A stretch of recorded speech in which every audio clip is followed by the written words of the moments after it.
Europe ছাড়া হওয়ার দৌড়ের আনন্দ শেষ না হতেই ফ্রান্সের রাজধানী প্যারিসের বিভিন্ন এলাকায় দেখা গিয়েছে ভিন্ন চিত্র। প্যারিস সেন্ট জার্মাইন পিএসজি সমর্থকদের উচ্ছ্বাস ঘিরে শুরু হওয়া উদযাপন এক পর্যায়ে সহিংসতার রূপ নেয়। এতে শহরের বিভিন্ন স্থানে ভাঙচুর, অগ্নিসংযোগ ও পুলিশের সঙ্গে সংঘর্ষের ঘটনা ঘটে। রোববার প্রকাশিত ফুটেজে দেখা যায় দোকানপাট ও রেস্তোরাঁর জানালার কাঁচ ভেঙে গেছে। শহর জুড়ে রাস্তা জুড়ে ছড়িয়ে আছে ভাঙা কাঁচের টুকরো। এছাড়াও বেশ কয়েকটি যানবাহনে আগুন ধরিয়ে দেওয়া হয়। ঐতিহাসিক আর্ক দ্য ট্রিয়ম্ফ এলাকার আশেপাশেও ব্যাপক ক্ষয়ক্ষতির চিত্র দেখা গিয়েছে। স্থানীয় গণমাধ্যমের তথ্য অনুযায়ী পার্ক দ্য প্রিন্সেস স্টেডিয়ামে প্রায় 40,000 সমর্থক ম্যাচ দেখার জন্য জড়ো হয়েছিলেন।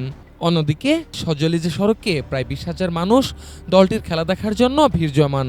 উৎসবের এক পর্যায়ে কিছু উচ্ছৃঙ্খল সমর্থকের সঙ্গে পুলিশের সংঘর্ষ শুরু হয়। ফ্রান্সের স্বরাষ্ট্রমন্ত্রী লর নুনেজ জানিয়েছেন, সংঘর্ষে 7 জন পুলিশ সদস্য আহত হয়েছেন। প্রাথমিক তথ্য অনুযায়ী দেশ জুড়ে 416 জনকে আটক করা হয়েছে, যার মধ্যে প্যারিস থেকেই গ্রেপ্তার করা হয়েছে 280 জনকে। তবে অস্থিরতার মধ্যেও পিএসজির বিজয় শোভাযাত্রা নির্ধারিত সময়ের মধ্যেই অনুষ্ঠিত হবে বলে জানিয়েছে প্যারিস সিটি কর্তৃপক্ষ। নিরাপত্তা নিশ্চিত করতে অতিরিক্ত পুলিশ মোতায়েনের ঘোষণাও দেওয়া হয়েছে।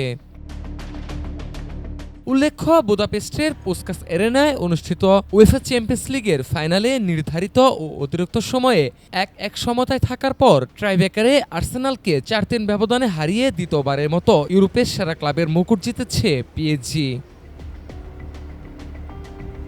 মুকসুদুল হাসান মিঠু, ঢাকা টুডে।